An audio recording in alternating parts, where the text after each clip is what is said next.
day 114. It's June 11th, almost 7:30. Been hiking about 45 minutes.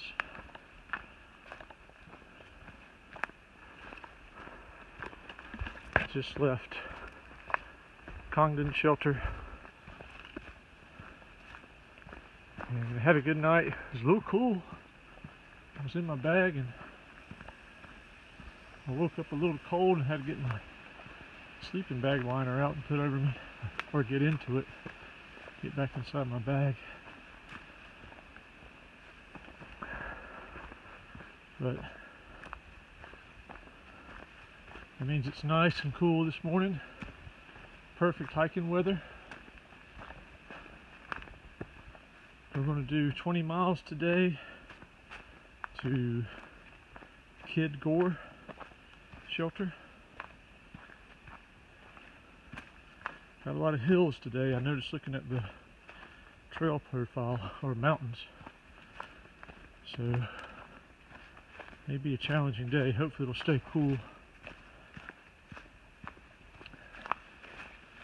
And I'm down to a 5-day supply of food in the pack, so it's feeling noticeably lighter. It's only going to get lighter as the week goes on. And I don't have to try to go into Bennington, which I want to cross that road today. And I was hiking with some other guys. They got to go into Manchester, which is 5 miles away from the trail, to do their resupply. And I just don't want to have to deal with getting back and forth, although there's descriptions of various transit lines in the trail guide, so hopefully they'll be able to catch a bus. But since I got enough food to go to Killington, I'm going on to Killington.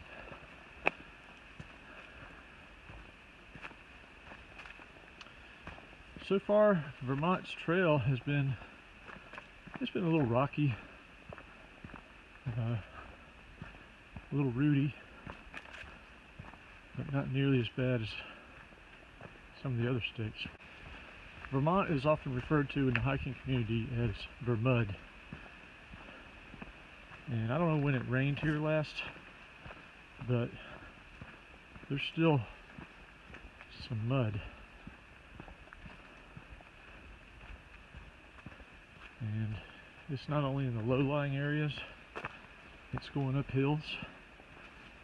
And so far I've been able to navigate it without getting my shoes too muddy or stepping off ankle deep into mud. Hopefully it'll continue to stay dry this week.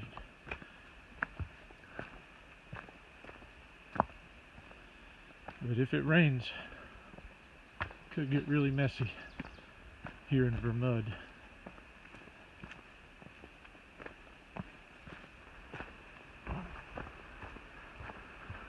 Alright, that's going to be it for this morning's opening segment. Hope everyone's doing well. Until next segment, this is Reboot, heading north. This is the view from the top of Harmon Hill.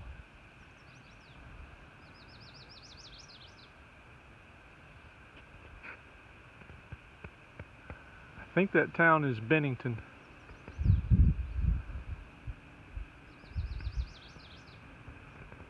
Look at that spire down there. I wonder what that is.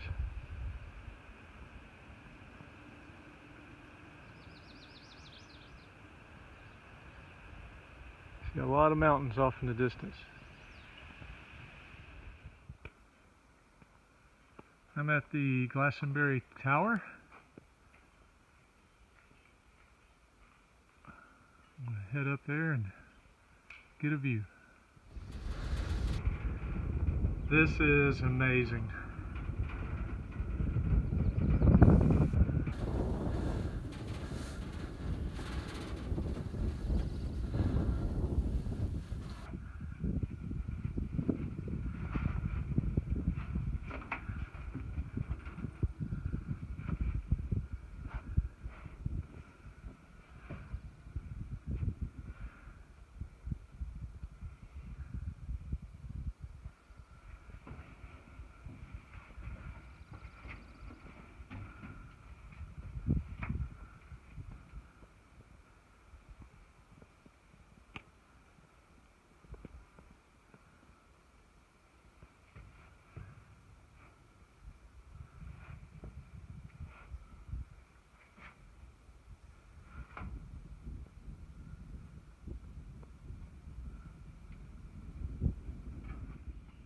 This is the Kid Gore shelter.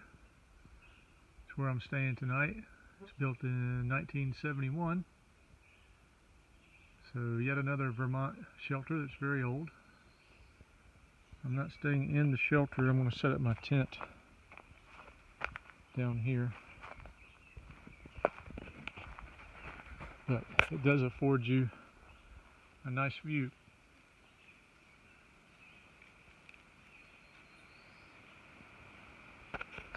This is going to be the wrap-up video for 114. As you can see, I'm in my tent. I forgot to do the wrap-up video before I got in here, so I'll give you a little tour of the inside the tent. My pad is an X-Bed Sinmat HLM, and it's worked real well for me.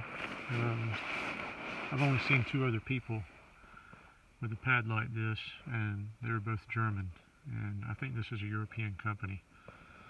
But it's been real comfortable, no issues, and it comes with a pump sack, which is this right here. And I use this nozzle, goes into the valve, and then I compress the sack and it pushes air into the pad. And it takes about 2.5 bagfuls, depending on how much air I can trap in there. And I get a lot of comments from people that have to blow up their mattresses when they see me blow up my pad with this pump sack, so it's a pretty cool system. This also serves when I pack my pack during the day. This is my dry sack for my clothes and my sleeping bag. And as you can see, I've got my extra clothes stuffed in here, and this also serves as my pillow. And I take my bug jacket and I drape it around it, so instead of that synthetic feel, I get this nice mesh feel when I'm laying on what is now my pillow.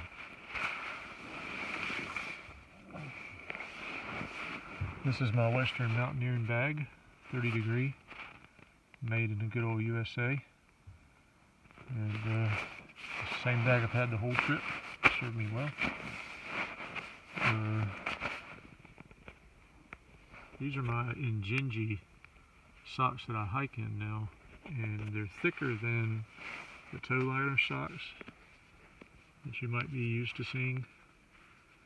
And I picked these up in Delaware Water Gap, and my feet right now have been as good as they've been since before Shenandoah. And I'm not going to say that it's because of these socks, but they certainly have helped, I think. And it's also helped that I'm keeping them dry. And this is my lightweight Capilene. This is what I hiked in during the day when I was down south when it was winter, but now I just use this for sleeping. This is the only thermal underwear I have right now.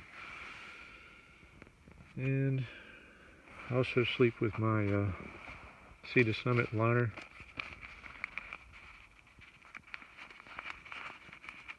Reactor. And you would think as thin as this is, I mean, you can almost see through it, but it makes a huge difference when you put it on or when you get in your bag. And the rest of it's just a pack explosion. My hiking clothes are over there, and basically just a pack and my pack liner. Everything that has a scent on it has been put in the bear locker. And I did see a warning sign that bears are active in the area of this shelter, so hopefully I won't see any tonight. Hope you enjoyed the tour of inside the Six Moon Designs Lunar Solo.